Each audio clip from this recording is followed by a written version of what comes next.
কর্তা-গিন্নি দুজনেরই লেগে গেছে ভীষণ ঠান্ডা। মুখের রুচি ফেরাতে স্বাদের অদল বদল ঘটাচ্ছি এটা ওটা বানিয়ে। রানীবুড়ির চিকেন ফুরিয়ে গিয়েছিল, তো বরকে বললাম ওর জন্য যখন ব্রেস্ট আনছোই তখন আমাদের জন্য অল্প করে চিকেন নিয়ে এসো। আজ একদম দেহাতি স্টাইলে চিকেন ভুনা করব।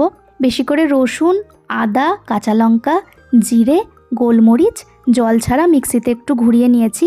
এটা থেতো করে নিলেও হতো, ব্যাপারটা ঠিক দরদরা থাকবে, একদম ফাইন পেস্ট করা যাবে না। আর তার সাথে দারচিনি, লবঙ্গ, এলাচ, একটু জয়িত্রী, শুকনো লঙ্কা আর তেজপাতা হালকা করে থেতো করে নিয়েছি।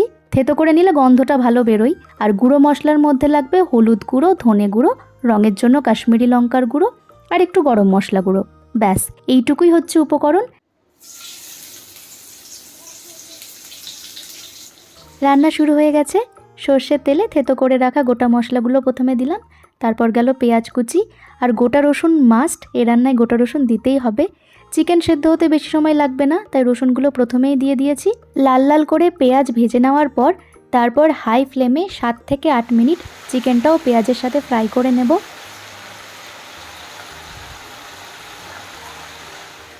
7-8 মিনিট বেশ ভালো করে চিকেনটা ভাজা ভাজা করে নেওয়ার পর তারপর আদা, রসুন, গোলমরিচ, কাঁচা লঙ্কার ওই পেস্টটাও চলে গেল আর তার সাথে গুঁড়ো মশলাগুলোও একেবারে ঢেলে দিলাম। এইবার পরিমাণ মতো লবণ দিয়ে তারপর নাড়াচাড়া করে নিয়ে লো ফ্লেমে একদম ঢাকা দিয়ে রেখে দেব। কোনো এক্সট্রা জল লাগবে না, দই লাগবে না, টমেটো কিচ্ছু লাগবে না।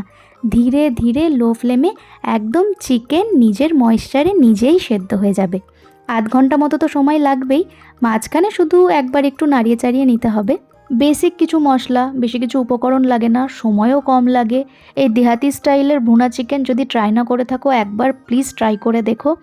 আর ঝরঝরে ভাতের সাথে খেয়েও দারুণ লাগবে। বর আজকেই বাজার থেকে গন্ধরাজ লেবু কিনে এনেছিল, তো আমি আবার লেবুটাও কাটলাম। তার সাথে শসা, পেঁয়াজ, টমেটো ভালো করে নুন, গোলমরিচ, একটু কাঁচা সর্ষের তেল দিয়ে স্যালাডটা ভালো করে মাখলাম। ব্যাস, আর কিচ্ছু করিনি, আর কিছু লাগবেও না। আমরা দুজনেই ঝোল ঝালও যেমন খেতে পারি, আবার এরকম শুকনো শুকনো খাবারও খেতে পারি, আমাদের দারুণ লাগে।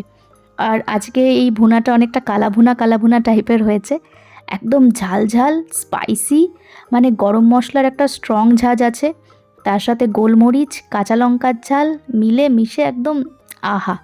ঝাল খাওয়ার অভ্যাস আমাদের খুব একটা নেই ঠিকই, কিন্তু এই ঠান্ডা লেগে আছে না, সেই কারণে যেন আরও বেশি ভালো লাগছিল।